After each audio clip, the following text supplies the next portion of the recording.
नमस्कार दोस्तों, मैं सतवीर सिंह अपने यूट्यूब के भारत लिंक ग्लोबल चैनल पर आपका स्वागत करता हूं। दोस्तों, ये घटना है 1999 की। उड़ीसा के अंदर एक ईसाई मिशनरी का व्यक्ति था जिसका नाम था ग्राम स्टुअर्ट स्टेन्स।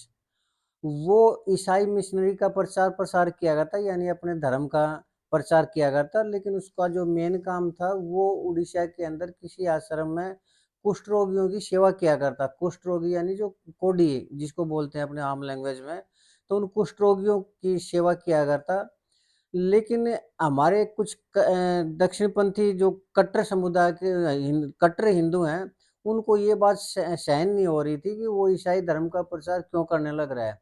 और एक दारा सिंह नाम के आदमी ने अपने साथियों के साथ मिलके उस आदमी को, जब वो रात में सो रहा था, किसी गांव में गया हुआ था, तो रात में वो अपनी जीप में ही सोने लग रहा था। साथ में उसके दो बच्चे थे, एक 10 साल का था, एक 6 साल का था। तो उनको पेट्रोल डाल के ने और जिंदा जला दिया। उस टाइम खैर काफी हो हल्ला हुआ था इस देश के अंदर इस मामले में। और वो तीनों उसमें जल के ने चीखते रहे, चिल्लाते रहे, लेकिन वो तीनों बच्चे मर गए। हालांकि बाद में दारा सिंह के ऊपर जो एफआईआर दर्ज की, फिर उसको फांसी की सजा हुई। लेकिन बाद में हाई कोर्ट ने उस फांसी की सजा को उम्र कैद में बदल दिया और आजकल वो जेल में, आज भी जेल में है वो दारा सिंह। तो दोस्तों, ये था कि एक हिंदू धर्म के कट्टरपंथी हिंदू ने एक ईसाई व्यक्ति को और उसके दो छोटे छोटे बच्चों को इसलिए जिंदा जला दिए कि वो अपने धर्म का प्रचार करने लग रहे थे। तो लेकिन दोस्तों, अब इस तरह की घटनाएं हैं जो कट्टरपंथी की घटनाएं अभी उसके बाद और भी होने लग रही हैं। अब मुस्लिम समुदाय के अंदर भी होने लग रही हैं और दूसरे समुदाय में भी होने लग रही है। और अब ये जो हमारे आम आदमी पार्टी की सरकार है पंजाब के अंदर, उसमें एक नया कानून पास हुआ है कि अगर कोई भी व्यक्ति जो धर्म गुरुओं का, या फिर ये जो परमात्मा परमात्मा या फिर सिख कम्युनिटी के गुरु हैं, इनका अगर कोई अनादर करता है तो उसको मौत की सजा दी जाएगी। ये इसको बोलते हैं दोस्तों ईश निंदा कानून। तो ये ईश निंदा कानून है वो आम आदमी पार्टी ने पंजाब के अंदर पास कर दिया है। और उसके ऊपर काफी खैर ज्यादा बवाल तो नहीं मचा, लेकिन ये मेरे हिसाब से तो पाकिस्तान के अंदर ऐसे ईश निंदा का कानून है और वहां पर किसी भी आदमी को जब दो आदमियों में नहीं बनती तो एक आदमी एलिगेशन लगा देता है कि इसने परमात्मा अल्लाह की उसने निंदा की है, और बस सिर्फ इतना कहना ही पर्याप्त है कि उस आदमी को मार देते हैं और कानून के अंदर उनको सजा भी नहीं मिल पाती और वो आदमी उसका हीरो बन जाता है। तो इस तरह के कट्टरवाद का मैं कम से कम मैं तो समर्थन नहीं कर सकता दोस्तों।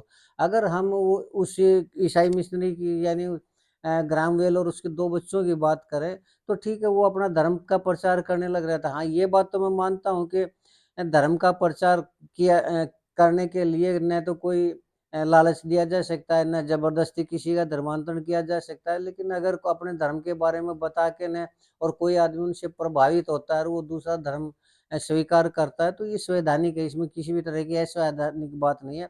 लेकिन कोई लालच देता है या फिर ज़बरदस्ती किसी का धर्मांतरण करवाता है, तो उसकी तो सज़ा है। और वो इस तरह के मामले अगर होते भी हैं, तो मेरा ये मानना है कि उसको संविधान के अनुसार लेना चाहिए, उसको ऊपर कार्रवाई होनी चाहिए, वो कानूनी रूप से होनी चाहिए। इस तरह से जिंदा जला देना ये किसी भी रूप में सही नहीं है। और अगर बात उन दो छोटे-छोटे बच्चों की करें, तो वो छोटे-छोटे बच्चों, एक तो 6 साल की उम्र थी एक बच्चे की। क्या एक 6 साल का बच्चा ये जानता भी है कि धर्म होता क्या है? एक 10 साल का बच्चा था, क्या वो 10 साल का बच्चा धर्मांतरण करवाने लग रहा था?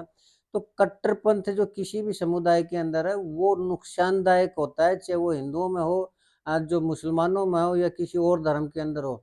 आजकल दोस्तों एक इसी तरह की एक घटना आ रही है, जिसके बारे में मैं ज़रूर बताना चाहूँगा कि ये जो भाजपा, आजकल भाजपा की सरकार है हिंदुस्तान के अंदर, तो एक भाजपा के कार्यकर्ता ने भारत सरकार से यानी भाजपा सरकार से ये माँग की है, लिखित में माँग की है कि हर स्कूल के अंदर हनुमान चालीसा है वो कंपल्सरी होनी चाहिए और उसको सिलेबस में डाला जाए।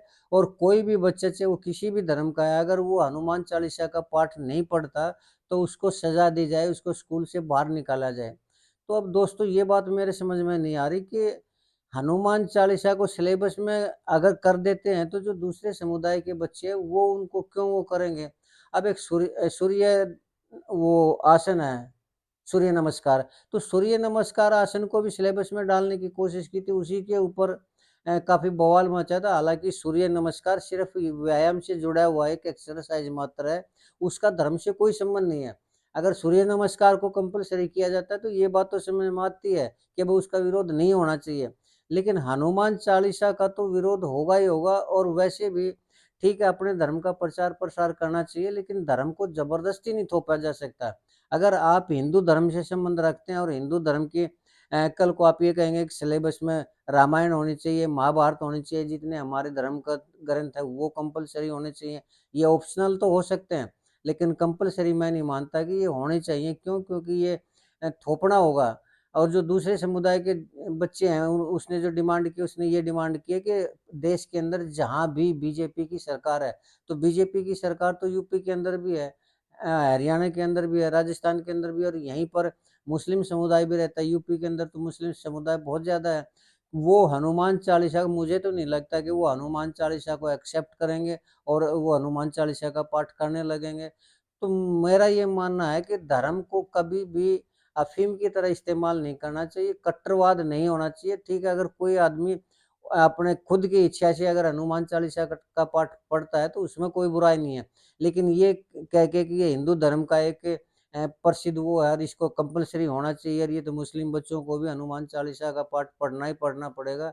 ये मैं नहीं मानता कि किसी तरह की कोई उचित अवधारणा है या उचित सोच है। और अगर भारत सरकार इसको लागू करती है तो कम से कम मुझे नहीं लगता कि भारत सरकार इसको लागू कर पाएगी, और लागू करती भी है तो भी मेरे हिसाब से तो ये अनुचित ही है। कंपल्सरी नहीं होनी चाहिए, ऑप्शनल होनी चाहिए इस तरह की चीज़। और अपने धर्म को क्या, कोई भी धर्म किसी भी दूसरे धर्म के व्यक्तियों के ऊपर अपने धर्म को ज़बरदस्ती नहीं थोप सकता, और यहाँ पर भी ज़बरदस्ती नहीं थोपना चाहिए सरकार को। मैं तो इतना ही कहना चाहूँगा।